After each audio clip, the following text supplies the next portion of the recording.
Hey guys, Jeff Wiggum, K1 Community. I'm going to do a quick share about this is just Disney Plus, a presentation they did. And this is just the stuff that we all know. And so the point I was going to review here is, and I'm hoping just to drag this thing through, is that the world has a very good grasp of the supernatural worldview. Um, so Disney, if you look at this is their investors pitch. They're showing things they have coming out. So you can get a glimpse of them here if y'all can see this. But Captain America, this was a regular person that was upgraded by a shot of something and that turned them basically supernatural. Well, how's that relative to the Bible? Well, Nimrod was said to be becoming a great man, a Nephilim, right? More a giant. Basically, he was being changed into it. So Captain America is pretty much that. And you don't think Nimrod's a big deal. He is a big deal. You hear about him all over cultures. They just don't call him Nimrod. All right. A very big deal. Why do you think all the rulers are considered gods? We're talking about all the way up till they went with Caesar. But well before that, they have two ancient cultures, Sumer, which is Mesopotamia, Babylon, in that area. And then you have the Egyptians afterwards. They share the exact same gods, of course. It's not like it's just which culture was, a little more advanced. And the same thing when it comes to the Assyrians and all the way up to the pantheons of the Greek and Romans. These are the same gods, same people, same stuff that's going on, and it's in the Bible as well. And guess what? The Bible absolutely did not come from Egypt. The Bible captures everything that goes on to include the stuff that's happening in Egypt. And none of those Egyptian dudes are out of the reach of God, right? Pharaoh is a king, and God is guiding, leading, and directing and dealing with the other gods, period. Why didn't God just snap them out and make good men? Because you got to have a good men have got to become good, right? Because the fall has already happened. So men have to become good, and this world is full of people of God's creation, and He has a purpose, and He uses them for one thing or another thing. But the revelation of who He is to us, our understanding of Jesus and God today is an amazing gift that we can look back and see the contrast of Egypt and Babylon and other places. So the Black Panther, I mean, again, this notion that he deals with the spirit world, he's effectively sort of possessed. He eats something which kills him, then he eats something else which brings him back and gives him this demonic possession quality, right? Because it's not like there's a bunch of them. He just learned a little extra jujitsu and he's a Black Panther. That's not the way it worked. And I'm no expert in these things, but I've seen the movies. So I've read the Bible. So this guy is demon possessed. You know what I mean? What do you mean demon possessed? Is that just a joke? No, no, no. The movies get it just right. Our Bible does too, because guess what? It says Satan entered into Judas Iscariot. Entered into. That's right. Possessed by the devil. Absolutely. What do you think Jesus is lying when he's casting out devils? It's just a joke? It is not. Ant-Man and the Wasp world, well, this is technology. They got some kind of crazy technology that makes them shrink and go into basically an alternate dimension that they can affect time differently. They can affect everything in this other dimension. Well, guess what? We're surrounded by a spirit world. And there's a reason God tells us not to deal with mediums and witches and necromancers, people that deal with the spirit world. Not because there's not a spirit world, but because there is a spirit world. And we need to have no part of it. These people have some technology, right? Some revelation of technology that somebody got a revelation. They came up with some new way to shrink stuff down and all the impacts of what that is. That's what this is. All right. Thor is straight up God, right? Thor, son of Odin. And supposedly there's the exact same kind of Trinitarian uh, theology in this mythos. The Avengers, basically, that's all these creatures, these corrupted beings coming together for the good of humanity. Yeah, that's the Luciferian gospel, by the way. He came down and he is the light of the world, right? Lucifer. The devil in whatever capacity. I'm not going to break up whether Lucifer is the same thing as Satan. That's not what I'm saying. But what I'm saying is the evil, and whichever minion or however he caused it to happen, he's coming down and he's fighting on behalf of men. He is the good guy and he is deserving of our worship. Wrong, but that's what he's saying. That's the gospel. You're hearing the gospel in all these things. How wonderful Thor is. He fell from some great place and has all this power and authority.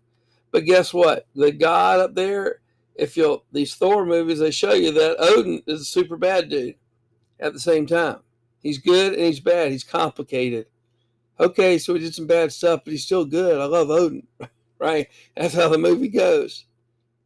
That's not our God. There is no corruption in our God. There is no sin in Jesus, right? There is in Lucifer, right? There is in the fallen ones, but not in our God. Okay? So it's all a Luciferian and create sympathy and understanding for the devil. That's for sure. Iron Man, the guy's supernaturally intelligent and has a bunch of supernatural experiences through his technology. Well, pretty much fallen angels come down from another place that have stuff that we shouldn't know about and have shared it with us, and probably no goods come from it. We can think about that a little past my life, but at least my parents' life from the 40s and on, how much the world's changed through technology. Yep, that's right. Guardians of the Galaxy, it's very lighthearted, but this is Jesus dude here. He's a son of God, right? And it wouldn't kill him. And let's see that Easter egg that God, his dad, God, flew around in, which he killed God, his dad, by the way. Because his dad seemed like a great guy, but then you really get down to it, he's cruel. Well, that's how they trash talk the God Most High. But guess what? Traveling in an egg, well, what is it?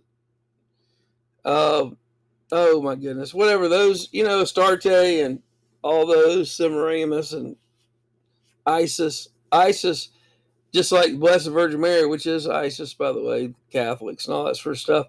Those guys, she came to Earth in an egg. Hello, anything about Easter eggs? Yeah, on Easter.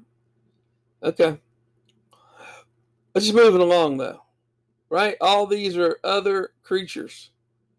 They got good, they got bad, but we like them. Guess what? Our God, there is no bad in our God. Right?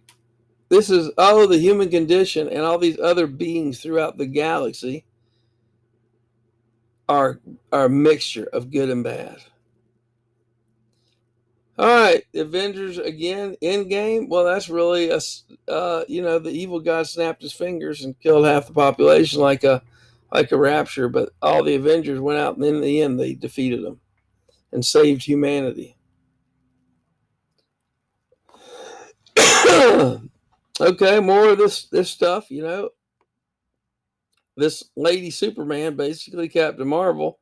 Again, she's completely filled with some kind of a force, and she has all this stuff, and she travels to all these other realms. This Ultron thing was one of evil AI. Again, takes that Ultron, that the dude with the little thing, third eye in his head. He's AI. We're in a world now filled with artificial intelligence, supposedly, and but again, they're fighting for humanity, even when they get confused of what's the right thing to do, even when they do the wrong thing. Still, you can see that their hearts are good in it. Okay. Captain Marvel, even Civil War, they're fighting amongst themselves. Doctor Strange, again, he's this enlightened astral projection kind of stuff. I just heard a military guy, Colonel retired chaplain, that he took a confession of somebody while he was in the military, and the guy was concerned because He was in a military program where that's what they do, astral project, remote viewing, whatever it's called. And they do it all the time. And he had one time where he couldn't get back into his own body. And so he came to confession and talked to this chaplain who now sort of didn't share any of the details, but just that. Credible source. He only said it because he was asked. And so we live in a world where there's all kinds, and the Bible's filled with all kinds of things about not just curses, but all this magic, witchcraft, sorcery, wizardry. It says stay away from it. All right, but if we flip through here, and this is not going to be fair because I'm just going to try to pick some spots. This is a mockery of our own. If I could see, I can't get a single good shot here. That's so weird. This girl right here is it's really like the 50s Bewitched kind of thing, which was really occult. But here she's got the AI husband, Ultron or whatever, with the glowing third eye stone, who has knocked her up because she's pregnant. So this is straight Genesis 6. Right? Genesis 6, right? Chapter 1. The sons of God saw the daughters of men that they were fair and took them as wives, all which they chose. This upset God a lot. There were giants in the earth in those days, and also after that, when the sons of God came in unto the daughters of men, for they bare children to them, the same became mighty men, which were of old. So they bare children to them. See, this is just Genesis 6, but they're the good guys. This is the nicest guy. Oh, he's not a guy, he's an AI, which is probably just some kind of a soul that they created through this power. And now he's knocked up, this chick. This is Genesis 6. The Bible talks about this stuff. And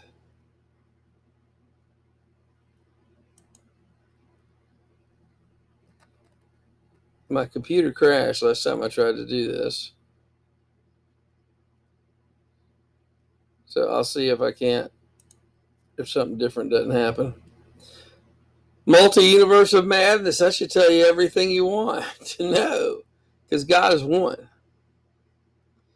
And this is a new a show they're coming out that is about that Doctor Strange, right? All that the Eastern mysticism, the Kabbalah. Look, it's all around us. All this magic mysticism, it's out there.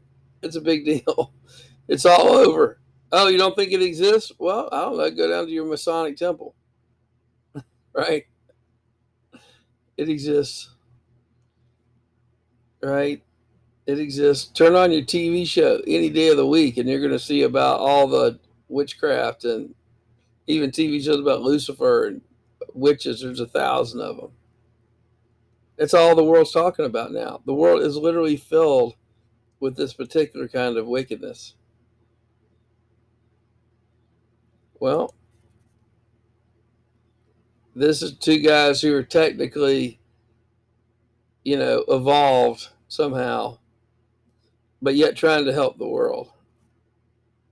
Misunderstood, of course, because the guy on the right is some kind of a big time killer.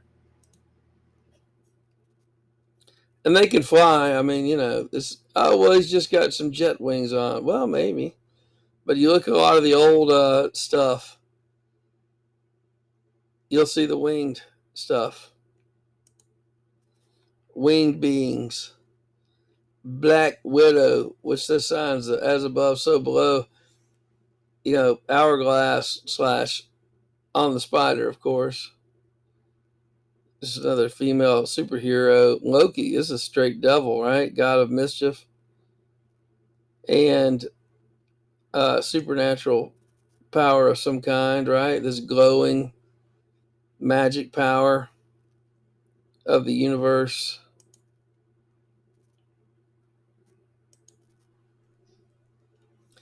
Right? Outside of time, beyond human understanding, but yet they have judges.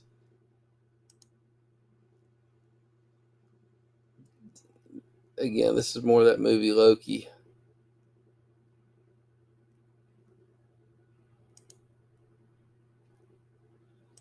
Well, it's hard to get this is cartoon version, the same thing they're releasing, but you'll see what it is. Space, aliens, slash gods doing something with people. No matter how you look at it. All right, this is some girl, head writer and executive producer in our world. This girl would never make it on the regular screen. Writing about Miss Marvel, you know, the hopes that a little girl can see inside her, a superhero. Eternals. I can't even imagine what that is. I mean, I can't imagine. She Hulk. It's not good enough just Hulk. We got to have a chick Hulk. Because again, the girls are the key. They came down and took women. Even this Moon Knight. Now we've got a girl Iron Man called Ironheart. Guardian of the Galaxy's holiday special. Classy. Holiday comes from holy days, by the way.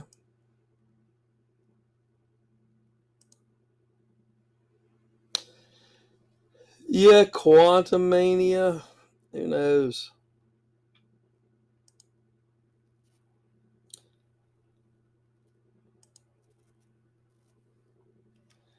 So, this is all around us. You think, oh, well, it's just entertainment. Well, here's Jude. I will therefore put you in remembrance, though you once knew this, how that the Lord, having saved the people out of the land of Egypt, afterward destroyed them that believe not. And the angels which kept their first estate, but left their own habitation, he hath reserved in everlasting chains under darkness unto the judgment of the great day. And the angels kept not their first estate. Yes, how that goes with Genesis, which we read. What happened in Sodom and Gomorrah? Even in Sodom and Gomorrah and the cities about them, in like manner. In like manner, what do you mean? In like manner of something going on with these things beforehand. People that were out of Egypt, but this was before Egypt, of course. Sodom and Gomorrah. In like manner, giving themselves over to fornication and going after strange flesh, are set for an example, suffering the vengeance of eternal fire. Well, strange flesh is not just being homo, right? It is what these angels did. They went after human angel flesh. Remember how the dudes in all of the people in Sodom and Gomorrah, they just didn't want a man, they wanted an angel to have sex with. Filthy dreamers. Okay. I could go on. There's only one chapter in Jude. And even in 2 Peter 2, right here.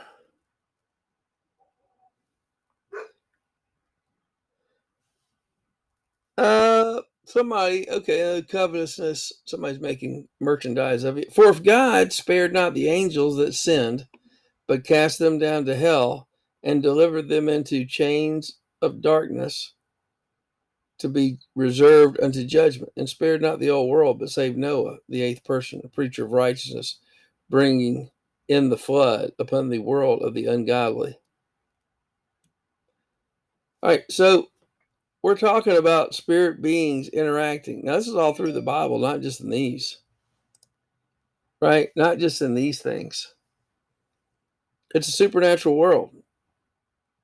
So I hate to tell you that not smoking or drinking or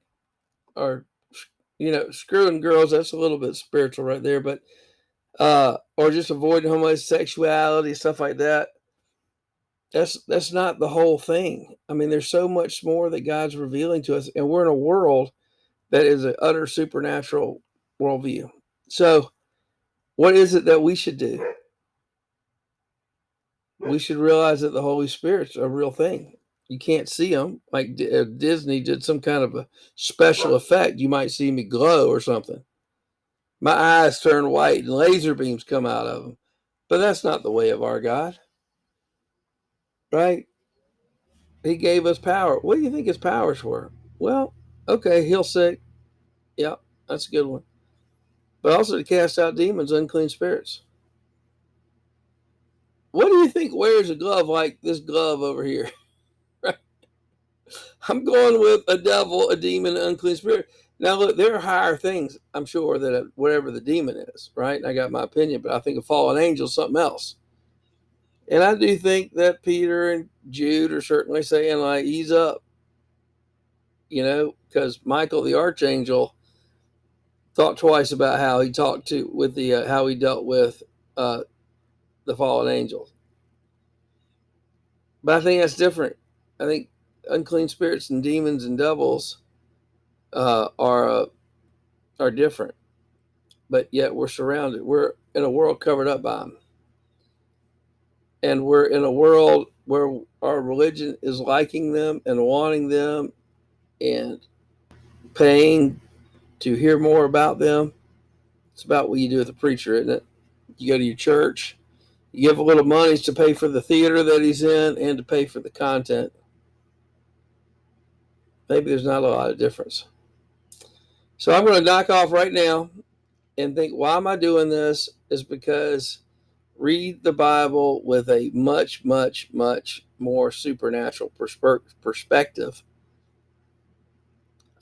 because I think it's speaking to us a lot, and maybe we can perceive the things around us with a lot more supernatural perspective, and avoid what Second Peter. When you read Second Peter, what you're going to hear is a warning, right? Not to be caught up with these unclean things.